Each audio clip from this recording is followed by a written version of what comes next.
네, 그러면 하나님의 말씀 보시겠습니다. 야고보서 1장 27절입니다. 야고보서 1장 27절입니다. 다 찾으셨으면 한 목소리로 함께 읽겠습니다. 하나님 곧 아버지 앞에서 순수하고 더럽지 않은 신앙 행위는 이것이니 즉 고난 중에 있는 아버지 없는 자들과 과부들을 돌아보고 세상으로부터 자기를 지켜 더럽혀지지 아니하는 것이니라. 아멘. 다 같이 기도드리겠습니다. 하나님 아버지, 오늘 말씀을 통하여 이 어려운 이 시간을 통과하는 저희들이 참된 길을 찾을 수 있도록 인도하여 주옵소서.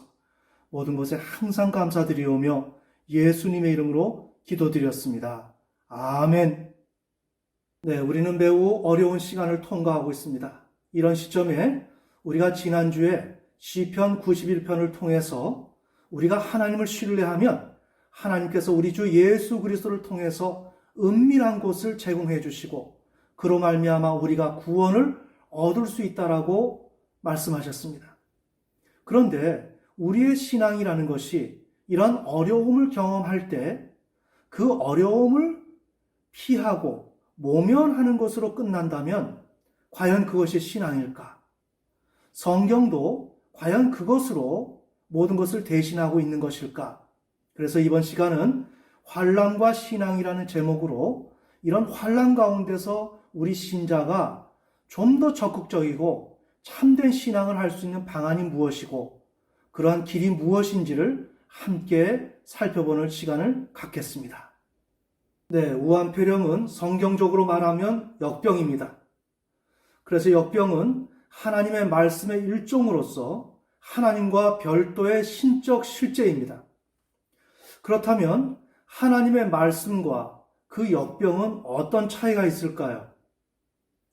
역병은 하나님의 말씀과는 달리 인간의 현실의 고통과 그 재앙, 즉 뜻하지 않은 불행한 사건인 재난과 환난을 동반한다는 것입니다. 따라서 우리는 역병 하에서 인간의 삶과 재난과 환난 하에서 인간의 삶이 동일한 것임을 우리가 알 수 있습니다.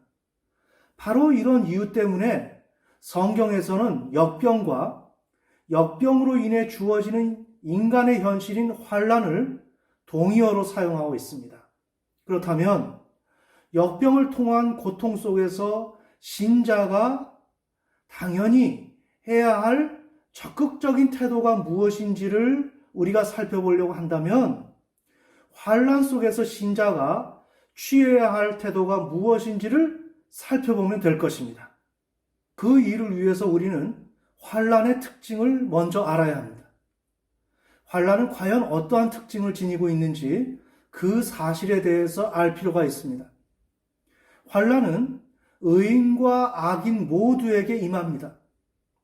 즉, 환난은 악인에게만 주어지는 것이 아니라 의인에게도 동시에 주어진다는 것입니다. 매우 중요한 사실입니다. 그에 대한 사실로서 환난은 악인에게 먼저 임합니다. 잠언서 21장 12절을 보시겠습니다. 잠언서 21장 12절에 보면 의로운 자는 악인의 집을 감찰하시고 악인을 환난에 던지시느니라. 네, 개역 한글판입니다. 그래서 하나님께서는 악인의 집을 감찰하십니다. 그리고 악인을 환난에 던집니다. 우리가 이미 말씀드렸던 것처럼 지금 이 환난은 하나님의 말씀의 일종인 역병과 동일한 의미를 지닌 것입니다. 따라서 하나님께서는 악인을 환난에 던지는 것입니다. 악인이 역병을 맞아야 하는 것처럼 환난에 던지움을 받는다는 것입니다. 그래서 로마서 2장 9절에 보면 악을 행하는 사람의 모든 혼위에 환난과 공고가 닥치리니 하나님께서 악인을 환란에 던지기 때문에 악인은 환란과 공고를 맞아야 합니다. 그 결과 잠언서 14장 32절에 보면 사악한 자는 자기의 사악한 가운데서 쫓겨나거니와 바로 이런 가운데서 역병과 환란으로 인해서 사악한 자는 쫓겨나게 됩니다. 또한 환란은 의인에게도 동일하게 주어집니다. 그것이 히브리서 10장 33절입니다. 혹 비방과 환란으로서 사람에게 구경거리가 되고 믿는 신자들은 정말 의로운 신자는 환란을 피할 수 없는데 환란을 맞이할 수밖에 없는데 그 가운데서 구경거리가 된다는 것입니다. 그뿐 아니라 히브리서 11장 37절에 보면 더 숱한 고난을 당하는 것을 볼 수가 있습니다. 돌로 치는 것과 톱으로 켜는 것과 시험과 칼에 죽는 이와 같이 의인도 환란에 노출되어서 고통을 당합니다. 그렇다면 여러분들은 이러한 질문을 하시게 될 것입니다. 하나님, 왜 우리 의인들은 악인과 동일하게 이렇게 환란 가운데 처해야만 하는 것일까요?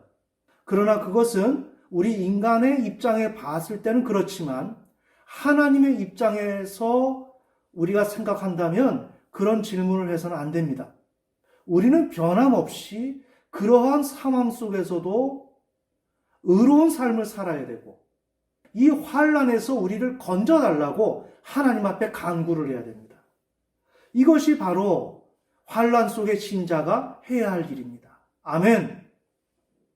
그래서 신자는 환란 속에서 이의를 제기하는 것이 아니라 묵묵히 자신에게 주어져 있는 의로운 삶을 살아야 하고 그런 가운데서 이 환란에서 건짐을 받기 위해서 하나님 앞에 구원을 간구해야 합니다. 자, 그런 의미에서 성경은 다음과 같이 말합니다. 에베소서 3장 13절입니다. 네, 에베소서 3장 13절에 보면 나의 환란들로 인해서 너희는 낙심하지 말라. 자, 바울이 환란을 당하고 있습니다. 이렇게 할 때 바울은 수신자들에게 환란에 낙심하지 말라고 말을 하고 있습니다. 이와 같이 신자는 자신의 삶에 환란이 주어진다 할지라도 낙심하면 안 됩니다. 또한 잠언서 21장 23절에 보면 입과 혀를 지키는 자는 그 영혼을 환란에서 보전하느니라. 다시 말하면 우리가 환란을 맞았다고 해서 우리가 환란을 당했다고 해서 우리가 주 예수 그리스도에게 피하려고만 하는 것이 아니라 우리에게 주어진 당연한 현실이라고 생각하고 여기에서 하나님 앞에 항변하는 것이 아니라 그 환경에서 묵묵히 자신의 의로운 삶을 살아야 된다는 것입니다. 그래서 입과 혀를 지키는 자는 그 영혼을 환란에서 보전하느니라. 그런데 성경은 이러한 수준에서 머무는 것이 아니라 조금 더 진일보합니다. 디모데전서 5장 10절입니다. 환란 당한 자들을 구제하며 우리가 동일하게 지금 환란 가운데 있지만 오늘 우리가 예수님에게로 도피하는 것, 그 차원을 넘어서 우리가 의로운 삶을 살아야 된다는 것. 그런데 그 차원을 더 넘어서 우리가 동일하게 지금 환란을 당하고 있다면 그 환란 당하는 자들을 향해서 우리는 나아가서 그들을 도와야 한다는 것입니다. 아멘. 야고보서도 여기서 동일한 이야기를 합니다. 야고보서 1장 27절 하나님 아버지 앞에서 정결하고 더러움이 없는 경건은 곧 고아와 과부를 그 환난 중에서 돌아보고, 그러니까 우리는 나 자신의 그러한 개인의 경건을 하는 것을 넘어서서 오늘 우리가 이렇게 환난 가운데 처해져 있다면 여기에서 우리 주변에서 환난 당하는 그 이웃을 과감하게 돌아보면서 그들을 구제해야 된다는 것입니다. 더 나아가서 성경은 환난 중에서 이 환난을 참는 것은 물론이거니와 기도에 항상 힘쓰라고 얘기하고 있습니다. 로마서 12장 12절 환난 중에 참으며 기도에 항상 힘쓰며. 그래서 우리는 이런 환난 속에서 건짐을 받기 위해서 우리는 기도해야 합니다. 시편 18편 6절 내가 환난에서 하나님께 부르짖었더니, 이와 같이 환난 속에 있는 신자는 하나님을 향해서 부르짖어야 합니다. 그렇게 되면 하나님께서는 환난을 주관하시기 때문에 그 가운데서 악인과 의인을 공평하게 다루십니다. 데살로니가 후서 1장 6절에 보면 환난 받게 하는 자들에게는 환난을 갚으시고 환난 받게 하는 자들에게는 환난으로 갚으시고. 환난 받게 하는 자들이 누굽니까? 악인이죠. 이들은 의인에게 환난을 받게 했습니다.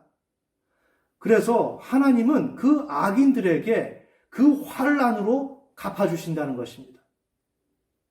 반면에 의인은 자신에게 불합리하게 주어진 환경이라고 생각이 들 수 있었지만 거기에 대해서 이의를 제기하지 아니하고 하나님의 주권에 전적으로 순복함으로 말미암아 자기에게 주어진 그 신자의 책무를 다해온 그 의인에게 하나님은 그를 환난에서 구원하십니다. 그것이 바로 잠언서 11장 8절입니다. 의인은 환난에서 구원을 얻고, 잠언서 12장 13절에 보면 의인은 환난에서 벗어나느니라. 그러니까 우리가 의인된 삶을 살아가지만 환난을 맞았다 이것입니다. 이렇게 될 때 우리는 거기에서 이의를 제기하지 아니하고 그런 환경임에도 불구하고 하나님을 신뢰함으로 말미암아 우리에게 주어져 있는 신자의 책무를 다하고, 또한 그런 환경에 있는 자기 자신을 하나님께서 구원해달라고 구원해 주시기를 간구할 때 우리 신자는 그런 환난에서 벗어나게 된다는 것입니다. 자, 우리가 여기서 무엇을 느끼게 됩니까? 우리 신자의 삶은 평온할 수도 있고 때로는 환난이 올 수가 있다는 것입니다. 그렇게 될 때 환난이 주어졌을 때 거기에 대해서 문제를 삼으면 안 된다는 것입니다. 어떤 환경이 주어진다 할지라도 그것은 하나님께서 안배하신 환경이기 때문에 우리는 어떤 환경 속에서라도 하나님을 경외하고 신자 자기 자신에게 주어진 그 책무를 변함없이 이행하면서 그런 환난이 자신에게 공고함을 주고 매우 고통을 주기 때문에 우리 신자는 하나님 앞에 구원을 갈망하며 간구해야 된다는 것입니다.